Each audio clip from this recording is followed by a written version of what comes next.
All right, guys. Happy Friday. Welcome to Environmental Science. We're going to be talking about the geochemical cycles, also known as the nutrient cycles. That's going to include the water cycle, the nitrogen cycle. We're also going to be talking about the carbon cycle a little bit today.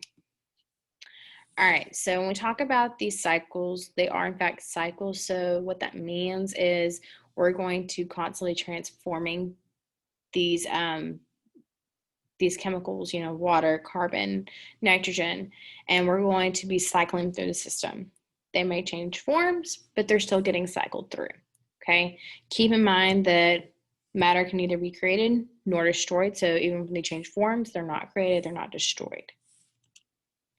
All right, so when we talk about the water cycle, it is a necessary component for all living things. It's not a characteristic of life, but it is necessary for life. Okay, so when we talk about it being on our surface, we find it in lakes, oceans, rivers, any kind of body of water. All right, 97% of our water is actually found in the oceans. The other 3% is going to be fresh water, but of that 3%, 2% of it's actually frozen, so we don't really access it. So we're left with only 1% that we can access. Okay, keep in mind that water is going to be found in the atmosphere. You are made up of water. Any living organism is going to be made up of water. All right, so the water cycle is going to be driven by the sun because the sun causes the heating, which causes evaporation. A couple different components that are involved in the water cycle. You've got precipitation, which is any kind of waterfall, rain, sleet, snow, any of that counts as precipitation. You do have runoff, okay? So runoff is going to be any kind of liquid that's going to not be soaked into the ground, all right? It kind of shows it right here coming down the side of a mountain. You can also have runoff other places as well too, okay? Infiltration is where it's actually seeping into the ground and it gets deposited into underground aquifers. We have evaporation, which again, it is driven by the sun, okay? So the water's going to evaporate.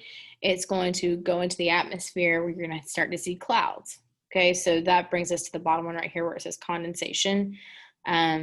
That's what's going to happen right before you see any kind of rainfall. Okay, transpiration is the one that people typically forget. Transpiration is going to come from plants. So when plants get hot, they lose water as well. They have waxy coats to be able to protect them, but they do lose water.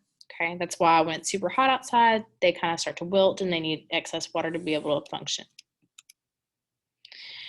All right, so keep in mind that you are made up of water, okay? And one of the reasons why you are so composed of water is because you use it all the time, okay? When things need to be transported around your body, for you to do cellular respiration, for plants to do photosynthesis, all of that's going to require water at some point. All right, so this kind of ties into our bell ringer from yesterday.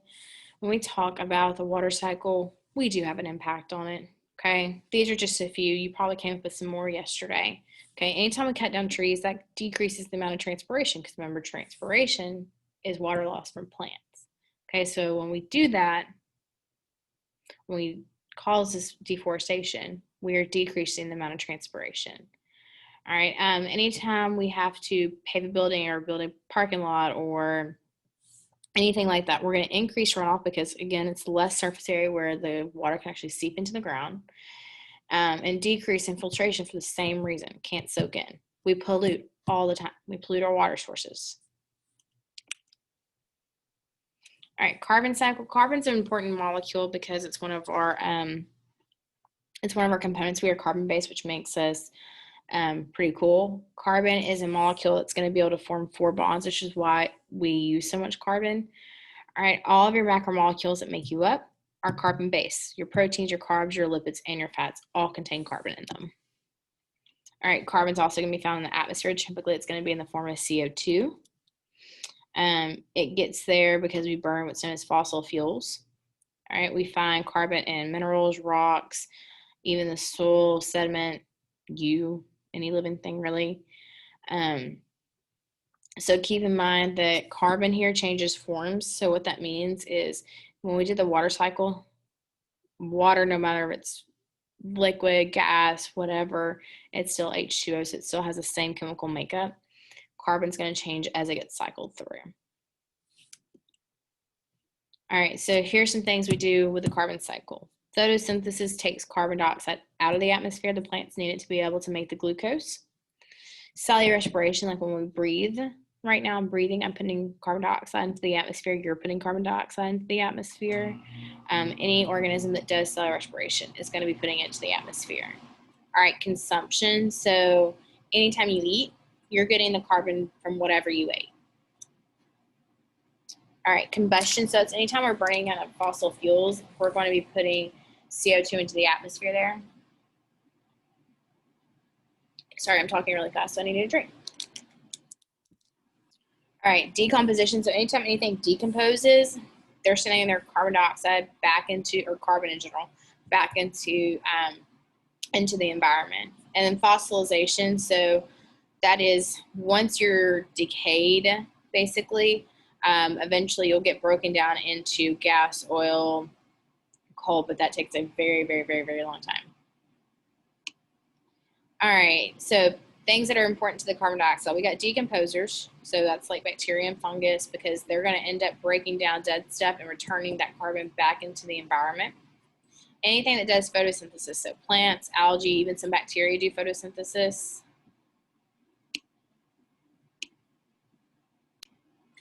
All right, guys, sorry for that. Took a second. All right, so anybody who does cellular respiration, does photosynthesis, is going to be part of that cycle. Whether you're a plant, animal, fungus, whatever, if you do either one of those, you're a part of it. All right, excuse me. We do combustion all the time. We burn fossil fuels to drive, to run our air, run our electricity.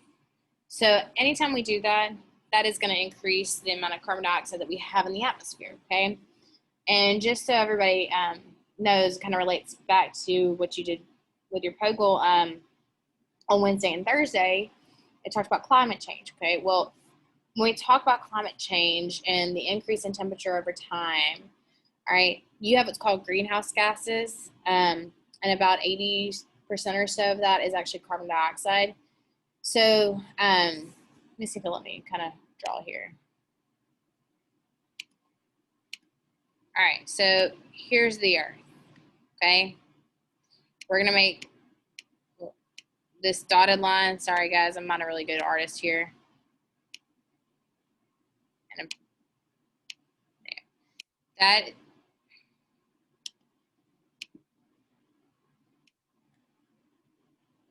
yeah, I'm struggling.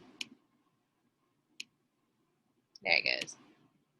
The dashed line is going to represent our atmosphere. Apparently, I just don't want to draw there. Okay.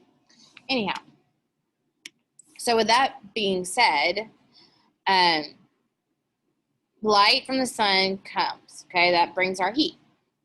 In our atmosphere, when we have these gases, what it does is that light normally would reflect off and we lose that heat.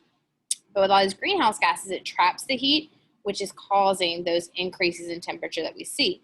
Okay, and the amount of gases that you see here is in direct correlation to all the combustion that we've done. All right, I'm gonna pause for here and we'll pick up with the nitrogen cycle on Tuesday.